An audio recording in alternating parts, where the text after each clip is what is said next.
You're very welcome back. Now, Cavan McGahern is no stranger to fans of fresh Irish comedy, from fronting the much-missed Republic of Telly to his own successful stand-up shows. And now the proud son of Breffni is starring in what could be Cavan's first celluloid western, No Party for Billy Burns. Let's take a clip.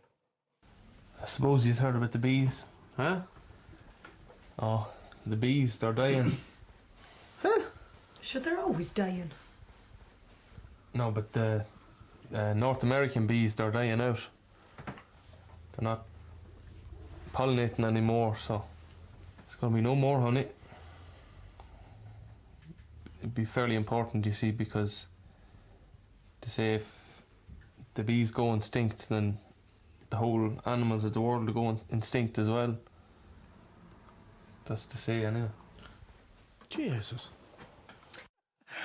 Cavan, that is brilliant, because when I heard you were in a movie, I thought, people would be looking at, well, that's Cavan McGahern from Republic of Telly, wisecracking, making jokes and all that. But, that's a completely different character, a completely different personality to have to inhabit. I don't know, is it? Like, it is a tragic comedy, and the lines between sad and funny are sometimes very blurred, so... Yeah.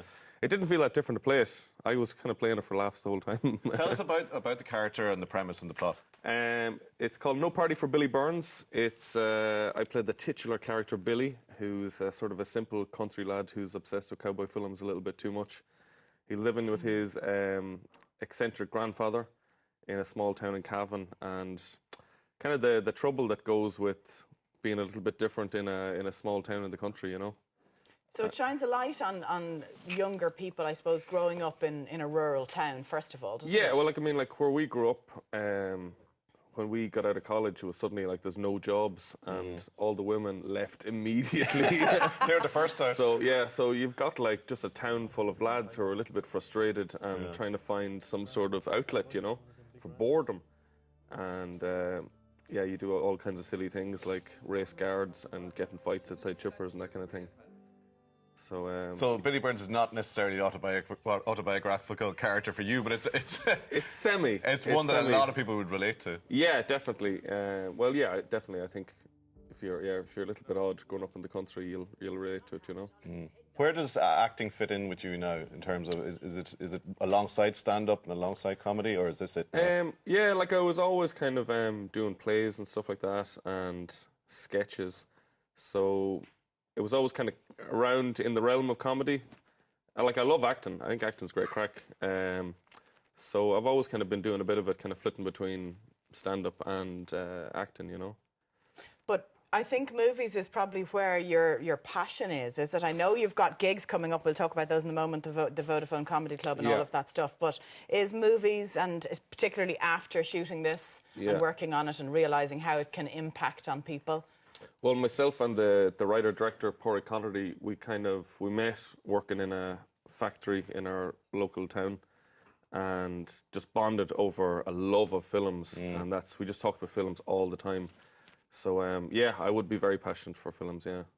And the thing about, we're going to be talking to the director and one of the stars of Pilgrimage, another new Irish movie, which is also in the Galway It's Film not as good as I heard. That's what I heard. Yeah, Maybe go and see Billy Burns first. Yeah. If you have and then go. If you have an extra tenner, have a look at that other film. But it's the cinematography of that one. It makes Ireland look different, look sort of cinematic and spectacular. And already, even in the little clips that you can see from the trailer there, it looks cool. It's got that sort of Western feel. Well, it does, and that's why so many people in the country are obsessed with cowboy films, is because it kind of romanticises farming, and the landscape of Ireland it's just so rugged and cinematic and rough and stony grey soils of Monaghan, it looks great on camera, I think it's the kind of footage when you're away. I know a friend of mine lives only in the UK, but when she sees a film like this, even a trailer... It's a single tear. Absolutely. It's just that draw for home, It just has a look, doesn't it? Definitely, yeah. Of home. Tell us about the Republic of Telly, because it's gone, but obviously that's what a lot of viewers this morning will know you from. Yeah. As well as a strand of documentaries, of course, for RTE. But I always wondered, and I really enjoyed it, when the Republic of Telly was funny, it was really really funny. Yeah. Did you really offend people? Did you really upset certain personalities? As in, like, because I always thought it was quite flattering if you were included in it. Did the powers that be just like put an axe in it? No, I don't think so. I think most people are kind of, especially in Irish media, you're kind of delighted to be. Totally. Because, if you can take a joke, then you're, the coolest guy in the room, Nobody likes somebody who loses the rag. So, that Oscar Wilde quote, the only thing worse than been talked about has not been talked about. It's not been talked about, yeah. So, no, I don't think I ever really, maybe once or twice. Blonda tried to hit me with her car once. But I think that was by accident, that was just a Monday morning. It seemed to me, Kevin, that Republic of Telly at its peak was a sort of a zeitgeist thing because it was sort of snarky, it was smart-arsed, it had that social media aspect with the spin-off videos. It seemed to hit a real nerve, which, I mean, I'm not second-guessing why RT had to make the decision to take it off there, but did you feel that working on it? That Kevin's wages, I'd say. yeah, exactly, Kevin's lifestyle. I wanted an extra cup, and they were like, no, get out. It was kind of like the lad at the back of the classroom who's just making fun of the teacher the whole time. You did feel like the naughty boy in RTE, which is the lamest place to be a naughty boy. But I suppose it was of its time and place, yeah. Oh, I mean, I'm talking like it's like 1970s TV show. It was different back then. A year ago, 2 years ago. Get away with a lot more. But as well as that, so many other things were born from it, like the likes of Bridget and Eamon. Yeah, Bridget and Eamon and Damon Ivor, and there's a couple of other ones. Rubber Bandits, they were going to be massive anyway. But Horsehead Side, I suppose, came from that. Horsehead Side was one of the skits, wasn't it? That was one of their, that was one of their kind of music videos came from that. Which was huge, So it was good as a sort of a stage for new talent and this kind of incubation chamber.